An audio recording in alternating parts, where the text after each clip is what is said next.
It was 10 years ago now.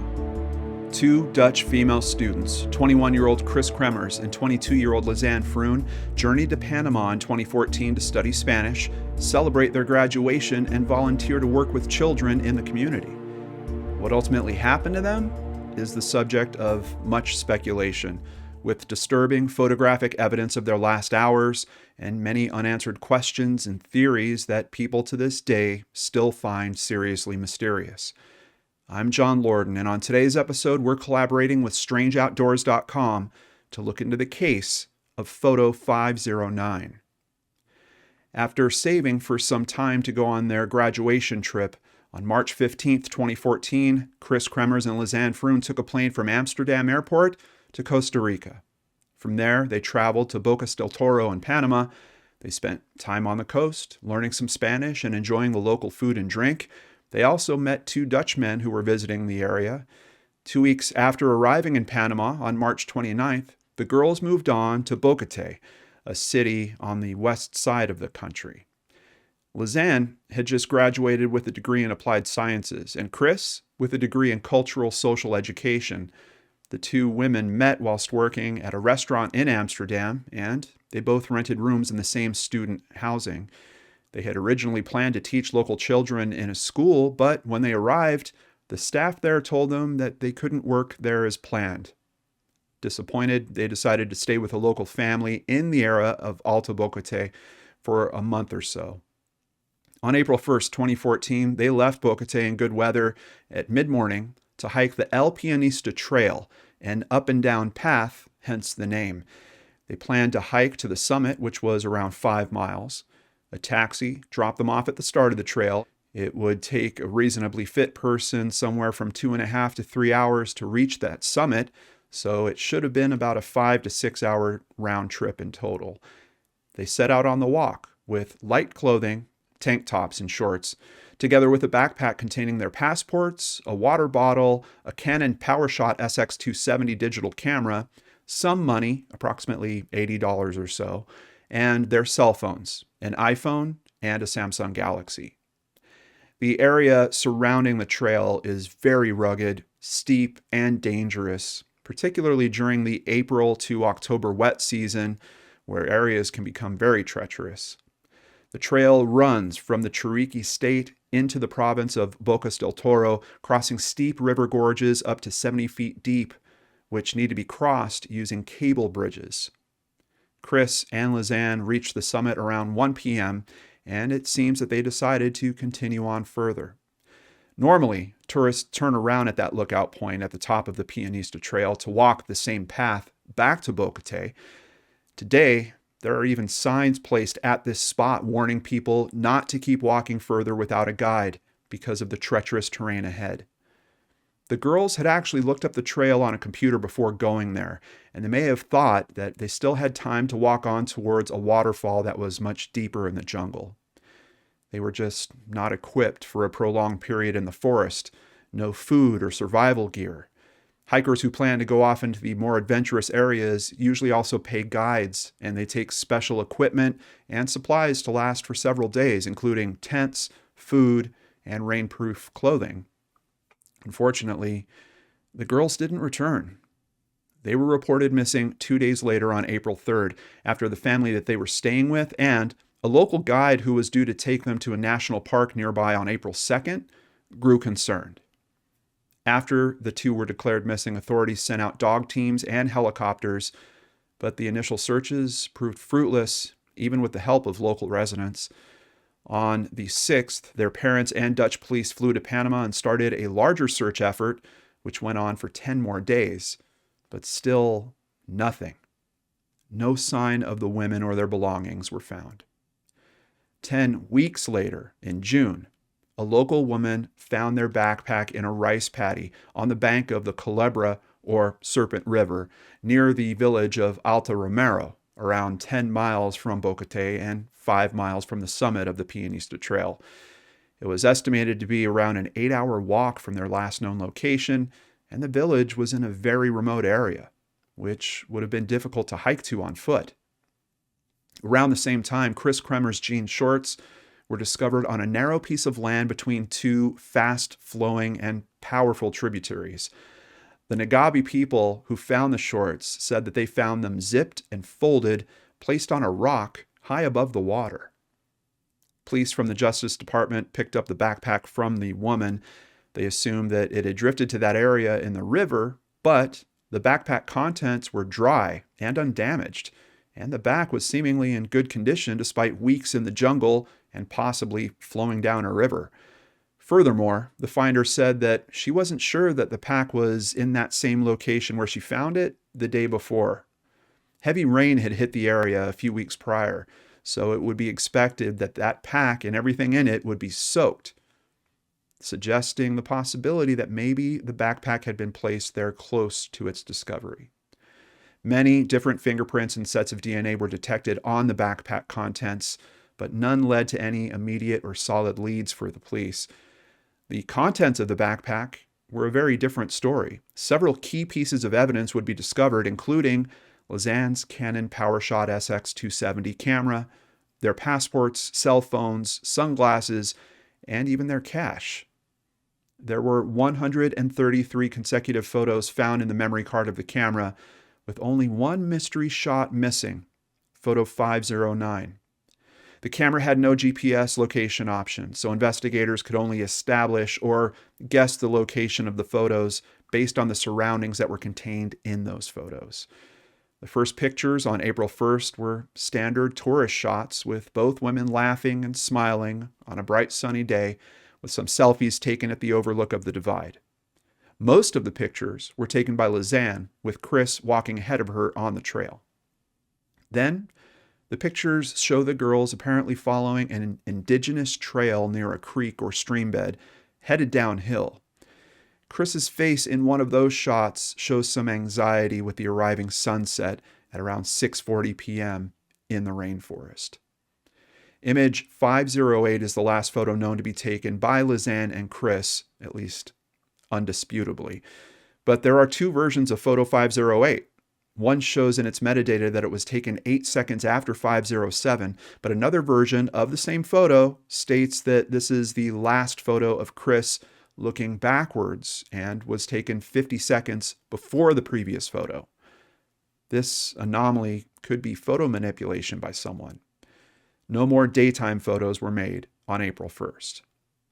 Dutch specialists have tried to undelete missing photo 509, which normally is not a challenge. When an image is manually deleted by pressing the delete button on a camera, that doesn't mean that the file is actually erased.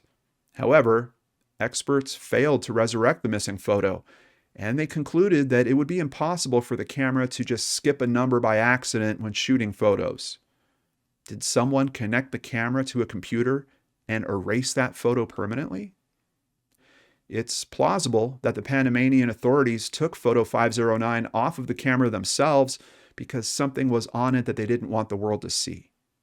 Maybe its content was at odds with the controversial accident scenario that was being put forth by them as the main theory in this case. Many investigators believe it was deliberately deleted for some reason. Of all the photos the two ladies had taken on their holiday up to that point, investigators didn't find any photo deletions. In addition, the memory card still had plenty of space left on it.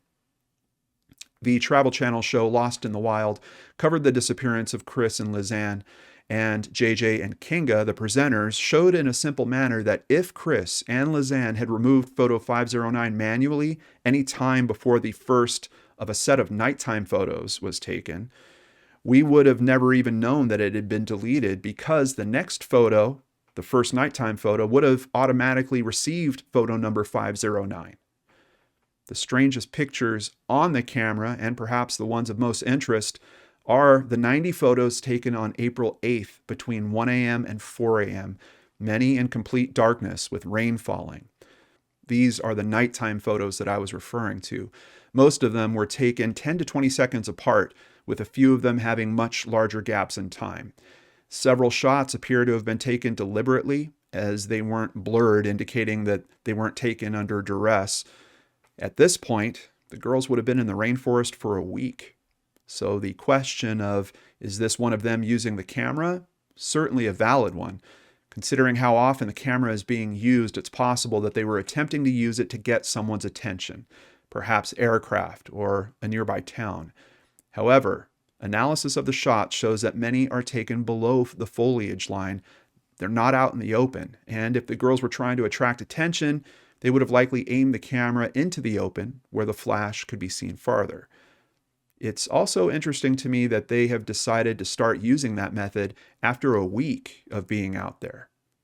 You might think that there's a chance that this could have been done by someone else, someone that maybe found the backpack, but one of the photos in the series, known as photo 580, clearly shows a head full of strawberry blonde hair, very similar to Kris's. Some speculate that this single close-up shows a wound to the right side of her temple, and possibly some blood in her hair. Lisanne may have been using the camera to offer clues to subsequent rescuers, pointing to where Kris was. Some of the shots appear to be oriented upward, whilst others show ravines and gorges and even man-made structures, possibly a cable bridge that's 3 miles from Bocate. Were the girls trying to follow the river downstream, as advocated by many survival guides?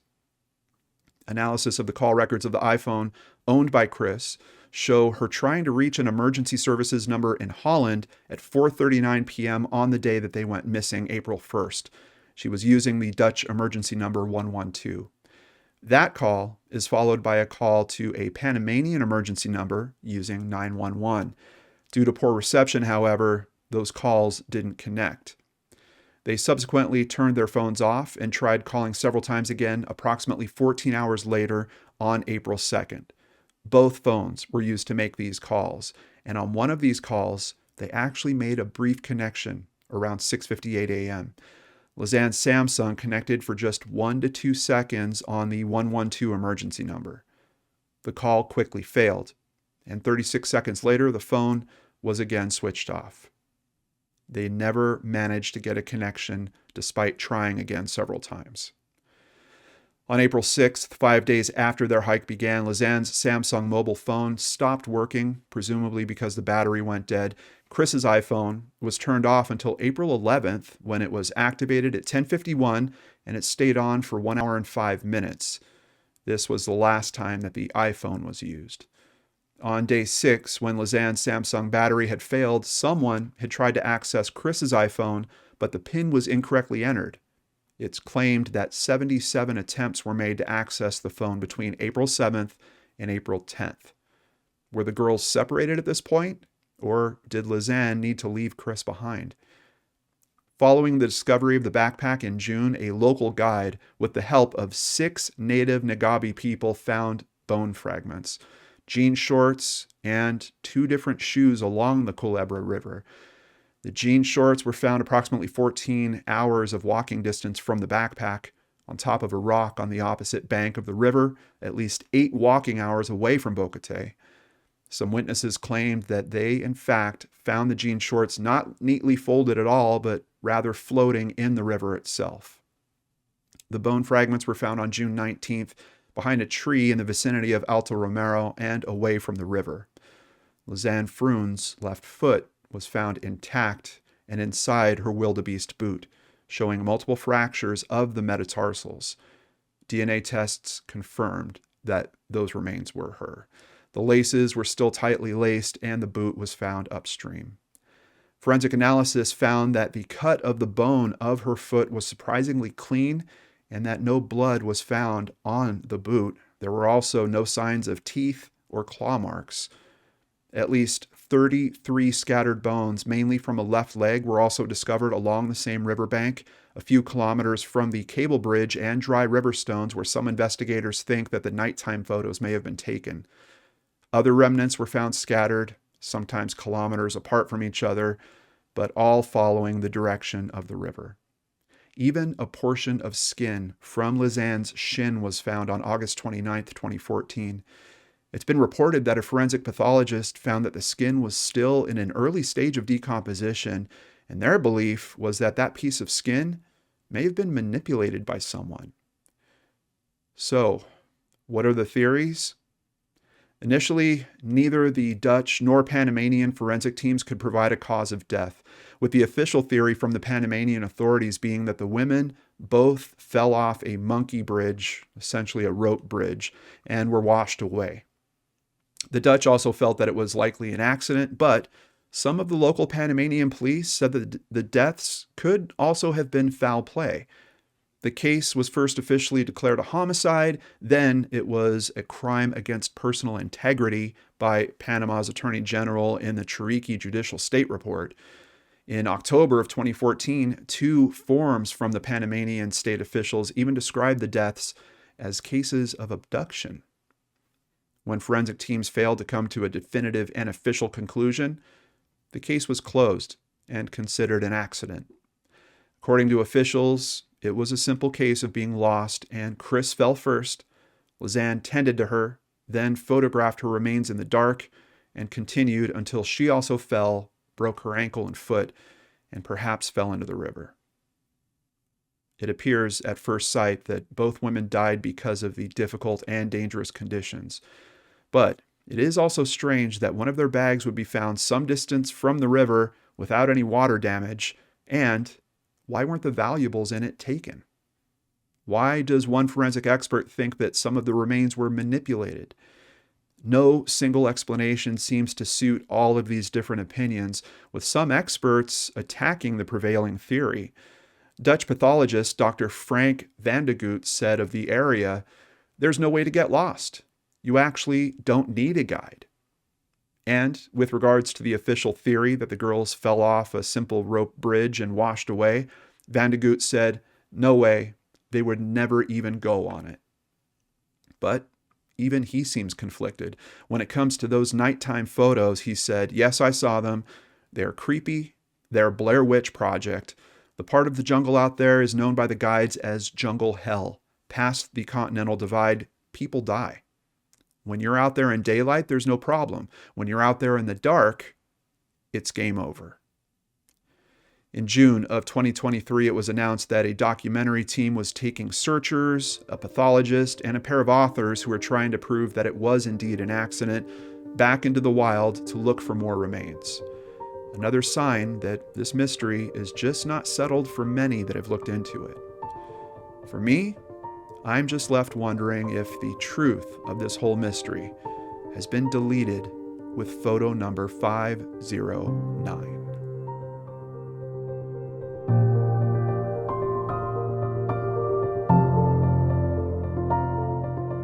If you're enjoying this show, please check out Seriously Mysterious, the podcast. We have over 150 episodes waiting for you.